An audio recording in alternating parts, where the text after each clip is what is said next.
Vendredi 14 mars 2025, fidèles abonnés et téléspectateurs de Iroko Media TV, bonjour et bienvenue à cette édition.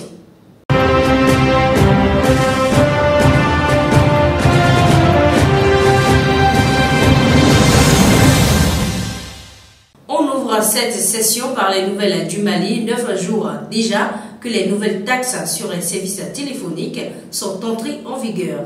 En effet, depuis le 5 mars 2025, l'État prélève désormais 10% du prix à chaque recharge téléphonique. À chaque transfert d'argent par mobile money, c'est 1% de taxes. Deux importants partis politiques maliens, Yélément et le M5RFP Malikoura, demandent dans un communiqué conjoint l'abrogation pure et simple de ces taxes. Le président d'un troisième parti, la CODEM, dénonce aussi cette nouvelle taxe et lance un appel beaucoup plus vaste au sursaut contre la dictature. Plutôt que d'être à l'écoute du peuple, estime Yélément de l'ancien Premier ministre Moussa Mara et le M5RFP Malikoura de l'ancien Premier ministre Modibo Sidibé, le gouvernement de transition enlève le dernier sou de la poche de la population déjà très éprouvée, souvent ruinée par une crise énergétique, toujours sans début de solution. Alors que de nombreuses voix plaident plutôt pour une réduction du train de vie de l'État, les deux partis d'opposition rappellent que les budgets alloués au président, au gouvernement et au CNT, Conseil national de transition, ont connu une forte augmentation en milliards de francs CFA depuis le début de la transition. Yélément et le M5RFP de Malikoura demandent donc au gouvernement de transition d'abroger purement et simplement ces nouvelles taxes. Dans un communiqué distinct, le président du parti CODEM, Ousseini Amiongendo, déclare quant à lui que ces taxes unilatéralement imposées ont fini de convaincre les plus optimistes du manque de perspective des autorités de la transition. Dénonçant plus largement les violations des droits fondamentaux, la précarité accentuée, l'extension géographique de l'action des groupes djihadistes, l'ancien ministre, dans le respect strict des lois en vigueur, appelle à stopper la dictature.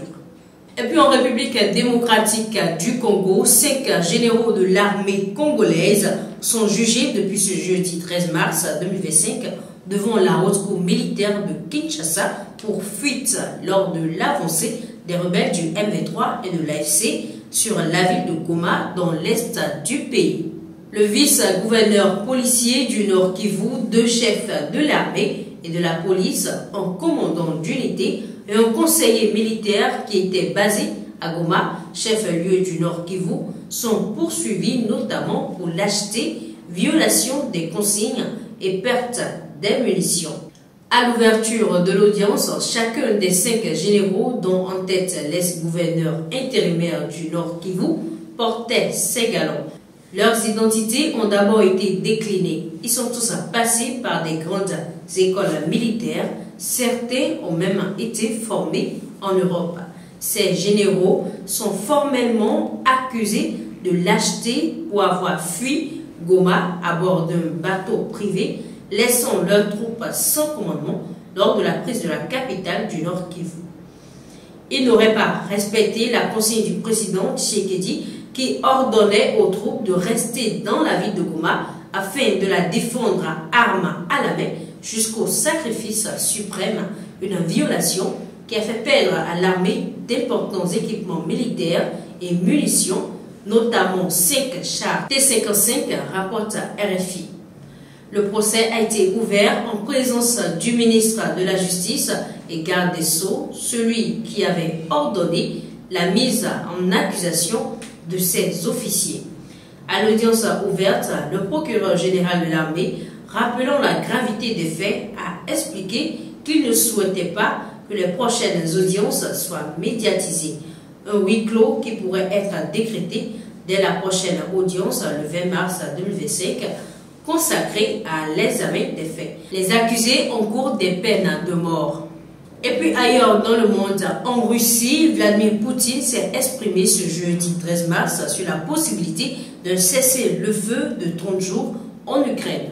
La Russie se dit pour, mais il y a des nuances et le dirigeant russe estime que la trêve doit mener à une paix durable. Une déclaration saluée par Donald Trump et qui s'annonce prometteuse selon le président américain, mais empreinte de menaces pour le président ukrainien Volodymyr Zelensky qui a dénoncé des manipulations de la part de Vladimir Poutine. Quand Poutine dit qu'il faut enlever les racines profondes de ce conflit, qu'est-ce qu'il entend par cela? Le fait que l'Ukraine a une armée, le fait que l'Ukraine est une démocratie qui élit ses représentants. Il estime que ce serait très décevant si la Russie rejetait la proposition sur l'Ukraine. C'est tout pour les infos de ce matin. Merci de nous avoir suivis. Agréable suite de journée à tous.